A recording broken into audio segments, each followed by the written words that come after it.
Olá, revelação geral ou humana e revelação especial. É isso que vamos falar hoje. Seja muito bem-vindo neste canal. Meu nome é Ariane. Se você caiu aqui de paraquedas, nós falamos sobre fé, cristianismo, protestante, né? O que dá na telha, né? O que der vontade de a gente tá falando aí. Eu ia falar uma coisa e eu me esqueci o que eu ia falar, tá? Então, se eu lembrar no meio aí, eu vou parar e vou falar. Então, a gente já viu um pouco de revelação humana lá atrás. Eu sei que eu já pensei por isso, já passei por isso. Mas aqui, eu vi que foi me apresentado um pouco mais completo. Eu até tinha pensado em não fazer este vídeo, pular esse tema. Mas eu achei interessante fazê-lo, tá? Então, se você já viu e você já sente explicado, é nóis. Deixa rodando aí só pra dar uma visualização. Ô, gente, faz isso não, assiste mesmo. Se você quiser assistir, também tá liberado, paciência, né? Enfim, revelação geral ou humana. O que é? É a comunicação que Deus faz de si mesmo a todos os seres humanos, em todas as épocas e lugares, independente de terem acesso às escrituras ou à mensagem do evangelho. Então, qual que é o propósito da revelação geral ou natural? Humana. Geral ou humana? Revelação geral, vamos colocar assim. É tornar o homem indesculpável diante do Criador. Olha, como que você olhou para esse mundão e não acreditou que havia alguém que tinha criado esse mundo? Alguém que cuidava e controlava todas as coisas. Sério. Como que você não pensou sobre isso? Tá? É por aí. A lei no Brasil é tipo isso, assim. Você não pode alegar desconhecimento da lei no Brasil. Se você sabia disso, legal. Se você não sabia disso, fique sabendo. Então você não pode falar, eu fiz isso, mas é porque eu não sabia que tinha lei. Por quê? Existe um lugar que a lei está disponível para você, basta você entrar e olhar. A revelação geral é basicamente isso. O mundo tá aí. É só você olhar que ele informa o Deus, tá? Então, ele fornece evidências, essa revelação fornece evidências objetivas e racionais de sua existência e caráter. Então, a gente vê algumas características de Deus meio que pinceladas aqui no mundo, né? Vamos lá, ó, na natureza. A gente fala da natureza, né? Possui ordem e beleza e proclamam continuamente a glória de Deus. Os passarinhos cantando. Quando você para ouvir a natureza, você vê, parece que a natureza canta. Tá glorificando a Deus.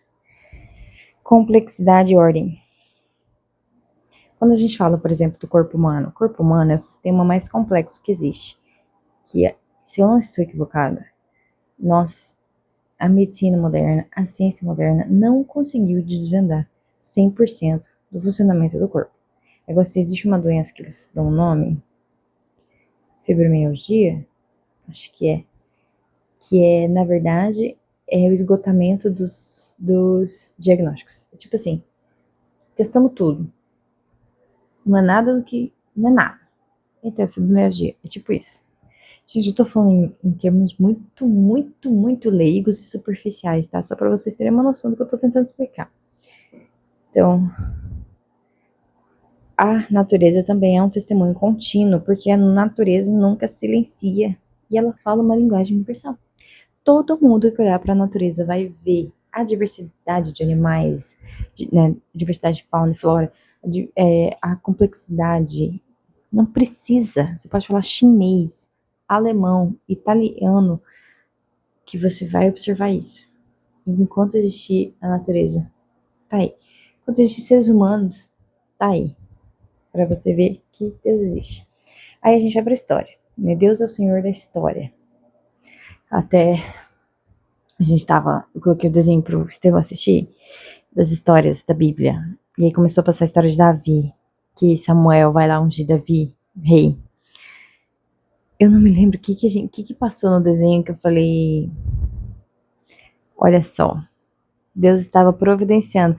Assim como a gente viu no vídeo anterior, falando sobre a providência de Deus em relação aos autores bíblicos, Deus estava providenciando as coisas na história para que acontecessem da forma que eram para acontecer, da forma que ele havia estabelecido para acontecer. Né? Porque Deus é soberano. Deus é soberano. Então a gente vê, basta a gente olhar. Às vezes a gente acha estranho, né? Mas o que às vezes eu penso é, por exemplo, assim, acho que foi a Tati Feltrin, na leitura literária da Bíblia dela, que ela leu um autor lá que falava algo da Bíblia acerca de que os povos que Deus mandou Israel exterminar, daqueles assim, mate até a criança, eles já meio que teriam esgotado a paciência de Deus, sabe? Esgotado todas as chances que Deus havia dado para eles. E aí Deus falou assim, pode matar. É quase como se fosse uma praga. Pode exterminar essa praga do mundo, porque daí só vai sair coisa podre. E a gente faz o quê? A gente tem mania de falar, ai gente, mas que horror. Ai, mas coitadinho. Mas daí você olha pra uma figura como o bigodinho, o Hitler, você não fica com dó dele. Tem até piada em filme falando de voltar no tempo e acabar com a pessoa quando ainda era criança pequena. As pessoas olham tipo, ai que horror, mas é o fulano, né? Então assim, existem pessoas, comunidades e grupos de pessoas que parece que vêm pro mundo só pra fazer maldade, né? E aí a gente quer ser muito público, a gente quer ser muito perfeitinho e falar assim que isso não é justo, que isso não é justiça, que isso é um Deus malvadão, que não sei o quê. Mas se deixasse na nossa mão, a gente fazia um estrago no quesito de justiça, né? Fala sério. Então a gente vê a providência de Deus, né? É interessante, porque é uma coisa que eu vou sair um pouco do assunto, mas é uma coisa que às vezes eu me pego pensando sobre. Porque hoje as coisas, tem muita coisa acontecendo no mundo, né? E aí as pessoas começam a dizer que é o fim dos tempos. Eu não sei, gente, se é o fim dos tempos. Eu não sei. Ah, porque tem muita coisa se confirmando, tem muita coisa se confirmando. Mas aí, por exemplo, tem o El Ninho. Aí eles falaram assim, que o El Ninho, como você está vendo agora, o último que veio assim, foi há uns 100 anos atrás. 100 anos atrás, pega a visão.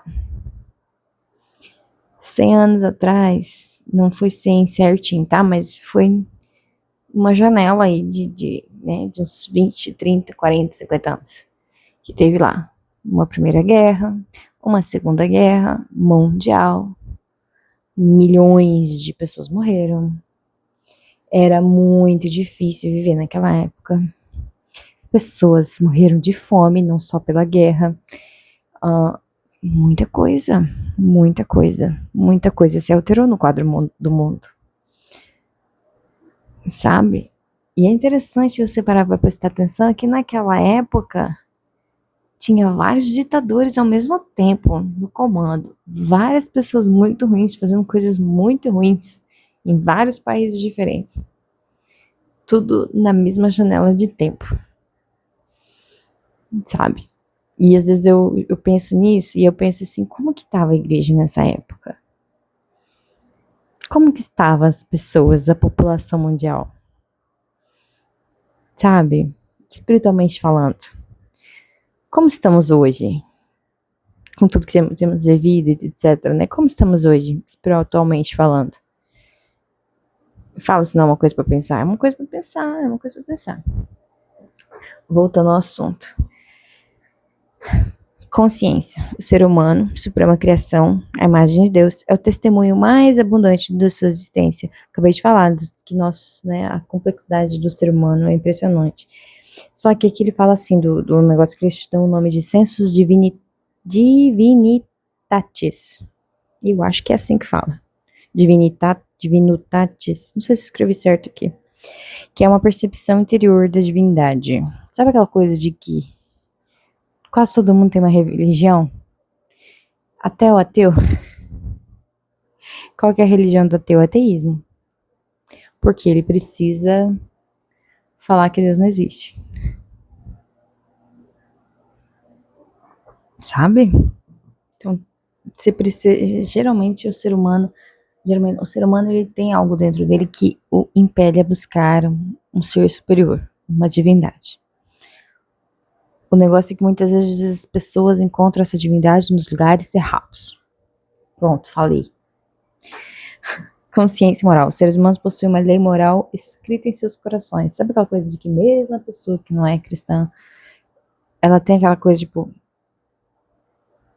fez uma coisa ruim contra uma criança. É um absurdo. Todo mundo se comove, todo mundo tem uma reação ardente em relação à pessoa que fez a maldade, porque existe uma lei moral dentro de nós. Salvo alguns, né, que viemos e convenhamos, não tem senso nenhum. Instinto de dependência, responsabilidade moral e o medo do julgamento após a morte. Sabe aquela coisa do medo da morte? Porque eu fiz tanta coisa, o que vai acontecer comigo depois de morrer? Pra onde que eu vou? Porque é um lugar que a gente não tateia, né? A gente não sabe. A gente nunca teve lá. A gente não sabe como é que é. A gente não sabe se depende ou não do que a gente fez aqui. A gente não sabe. A gente não sabe assim, né? Nós cristãos sabemos que a escolha que eu faço em vida vai meio que ditar pra onde eu vou depois, né? Mas entende o que eu quero dizer? O ser humano, ele tem isso, assim. Da mesma maneira que ele busca um ser superior, ele tem uma moralzinha ali meio intrínseca, mesmo que às vezes pequenininha, só com algumas coisas, né? Então, existe isso assim meio que natural, geral, humana, né? Beleza, isso é revelação geral. Depois a gente vai para revelação especial. Essa revelação é tudo. Como assim? Enquanto a revelação geral, ela fala sobre a existência de um Deus. Ela meio que deixa uma pulguinha atrás da orelha pra gente que existe um Deus e que eu preciso buscar este Deus. A revelação especial, ela vem para trazer Cristo. Não só Cristo, né? Mas Cristo. É o auge, é o ápice. Por quê? Como assim? A revelação especial, ele é o ato soberano e gracioso de Deus de se manifestar a pessoas específicas, momentos e lugares determinados, para fornecer o conhecimento necessário à redenção. O que a gente falou lá no vídeo anterior sobre a Bíblia, né? Que Deus conduziu os autores e tal. Então, as coisas foram reveladas a quem era importante que fizesse, digamos que uma anotação do que estava sendo entregue ali, né? Então, ó, Deus toma a iniciativa de remover o véu, trazendo à luz verdades que a mente humana jamais descobriria por esforço próprio ou mera observação da natureza.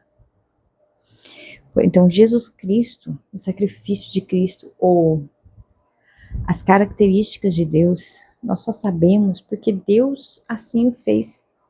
Deus quis que nós soubéssemos. Que ele podia ter mandado Jesus no quietinho. Vai lá, faz o que tem que fazer e beleza. Morre o assunto. Podia. Ele é Deus, o que impede ele de fazer alguma coisa? Ninguém, nem nada. Né? Mas ele sabia que ele precisava se fazer conhecer. Para ele ter um relacionamento, para nós termos um relacionamento, para nós nos achegarmos a Deus, nós precisávamos conhecer mais dele. E para mim acessar essa salvação que a gente encontra em Cristo, nós precisávamos ter acesso a isso, ter acesso a essa informação, ter acesso a esse entendimento, a esse conhecimento. Né? E aí entra aquela que a gente já falou mais de uma vez aqui, que Deus vai se revelando no decorrer da palavra de Deus. Ele vai mostrando características da sua pessoa no decorrer da palavra. Ele vai apresentando Cristo desde o começo da Bíblia. Até que ele vai, né, a gente vê que Jesus, ele é a própria palavra viva, né? Eu ia falar eu sou o verbo, mas não é o verbo. Como é que é? Sumiu da cabeça 1 João 1.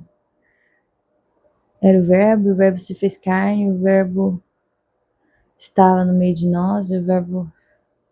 Lá, gente, eu esqueci. Eu sei esse versículo, mas agora eu esqueci. tá? Libera perdão. Então, ó, em Cristo, a divindade tornou-se compreensível em termos humanos. Às vezes eu fico pensando nas pessoas que conheceram Jesus. Deve ter sido uma coisa primorosa. Porque ele devia ser um ser humano, porque ele era, lembra? 100% homem, 100% Deus. Ele devia ser um ser humano diferenciado. Eu tenho pra mim que quando você conversava com Jesus, não era como você conversar com uma outra pessoa qualquer, sabe? Eu tenho pra mim que tinha algo nele ali que impelia as pessoas a quererem estar ali, porque até quem queria derrubar ele estava sempre ali pertinho, curiando, querendo saber, querendo não, não sair de perto, não parava de falar nele, sabe? Então eu acho que tinha um imã, algo assim, minhas percepções, tá? Onde está escrito isso? Ariane, verso 1, né? Ariane, capítulo 1, verso 3. Então, ele é ao mesmo tempo a fonte e o conteúdo da revelação. Porque ele estava desde o princípio e ele veio ali no meio para, de novo, trazer salvação. Né? Então, toda a revelação anterior apontava para a sua vinda e toda a seguinte a explica, sendo ele a chave para compreender todo o plano de Deus. Porque quando a gente vai ler a Bíblia, isso é uma coisa que eu estava vendo nas disciplinas que eu estou estudando acerca de estudar a Bíblia, né? Sobre as coisas do curso lá. O livro que eu li, que eu comentei com vocês também, Mulheres da Palavra, eles falam sobre uma mensagem central da Bíblia, que tudo a gente tem que jogar naquele plano, né? Fala onde é essa parte que eu tô lendo aqui se encaixa nessa mensagem central da Bíblia, que é o quê? Que é Jesus. Jesus é a mensagem central da Bíblia. Jesus, o seu sacrifício, sua ressurreição, a salvação por meio de Cristo, a adoção de filhos por meio de Cristo, tudo por meio de Cristo. Então, lá em Gênesis, a gente já vê esse que a mulher dará um filho e pisará a cabeça da serpente. Já estava lançado falando que Jesus viria. Apocalipse está falando que Jesus veio e que Jesus voltará. Sabe? Então é tudo sobre Jesus. Por isso que é errado eu querer ler a Bíblia para achar uma mensagem sobre mim. Porque é sobre Jesus. Essa foi de graça. Aí, beleza. Então, Jesus é o ápice, né? Jesus é o centro da revelação. Eu falei assim, tá. Então, por que a gente está falando sobre revelação se a gente está falando sobre bibliologia? Porque as escrituras são a preservação da revelação. Então, Deus, em sua infinita sabedoria, escolheu que a sua palavra fosse deixada de forma escrita, porque ela se perpetua pelo tempo, né? Então, a Bíblia é o registro da revelação especial. Assim, a mensagem pode ser transmitida de forma permanente e inerrante a todas as gerações. Então, a forma escrita é um padrão fixo, que, de novo, a frase que eu achei que tinha entendido errado, que eu tinha entendido errado e depois eu entendi certo, que é testar crenças e condutas para proteger a mensagem. Então, a Bíblia mantém continuidade perfeita, porque o Espírito Santo supervisionou a transcrição. Então, o produto final é igual à própria palavra de Deus, em linguagem humana, né? Então, a Bíblia é um veículo durável, através do qual o Espírito Santo continua a confrontar e iluminar os corações. A revelação especial é o desdobramento histórico do plano de Deus, que culmina em Cristo e é selado nas Escrituras. Então, a gente viu, né, que tem a revelação que a gente é só olhar para o mundão, é só olhar para a história, é só olhar por aí. Mundão que eu tô falando é a natureza, é o ser humano, que a gente vai ver o dedo de Deus em tudo. E a revelação especial, onde eu encontro ela? Na Bíblia. E aí entra uma expressão também que é a revelação progressiva, né? Que Deus faz uma revelação progressiva de si mesmo. Que, como eu falei antes, ele escolhe se revelar, ele escolhe tirar o véu, para que as pessoas o conheçam, compreendam, saibam quem ele é, saibam como ele é. Porque, por exemplo, se eu quero me tornar parecido, a gente precisa ser discípulos de Cristo, seguidores de Cristo, imitar a Cristo. Como que nós podemos fazer isso se não conhecemos a Cristo? Por isso muitos cristãos têm sido enganados acerca de Cristo. Muita abobrinha tem sido falada e muita gente tem caído porque não conhece o Cristo que segue, que diz seguir. E essa revelação progressiva de Cristo está na sua revelação especial, que é a sua palavra, a Bíblia. Você já viu, tem um quadro, uma figura, uma imagem que mostra assim, uma linha reta, e várias linhas, vários arcos assim, esqueci a palavra. Vários assim, vários, muitos risquinhos assim, fazendo uma meia-lua assim. É que são as conexões do antigo com o novo, assim, como ela se repete, como que ela... Porque muita coisa foi entregue, depois interpretada, depois entendida, depois executada, tudo na palavra de Deus. Ela carrega a palavra de Deus. Não se esqueça disso. Então, o Novo Testamento, ele não anula o Antigo, mas o interpreta como seu cumprimento espiritual, removendo o véu das promessas para revelar a substância que é Cristo. Plena revelação de Deus foi dada no Filho e registrada fielmente pelos apóstolos. O cânon das Escrituras é considerado completo e fechado, sendo suficiente para guiar a igreja até o retorno de Cristo. Então, a história bíblica é uma narrativa única centrada no plano de redenção executado por Jesus. Então, assim, por exemplo, os apóstolos inspirados, eles podem trazer uma concepção meio que nova, digamos assim, para um texto. Eles podem mais do que a gente. Só que, obviamente, ela nunca vai entrar em contradição com o que a Bíblia já fala. Né? Então, eu não posso querer fazer, por exemplo, o que um apóstolo fez, que foi interpretar ou dar um significado para alguma passagem bíblica, porque eu não sou o escritor da Bíblia, eu não sou inspirado. Nós não somos inspirados, nós somos iluminados. Fique com isso na sua mente. Então, de novo, quando um ser humano vem querer trazer algo novo para você, falando que nunca ninguém falou, que nunca no Brasil o cristianismo protestante falou sobre isso, fez aquilo. Você conheceu todo mundo? Você viu todo mundo? Você acessou a história de todos os cristãos protestantes que passaram por aqui? Então, né?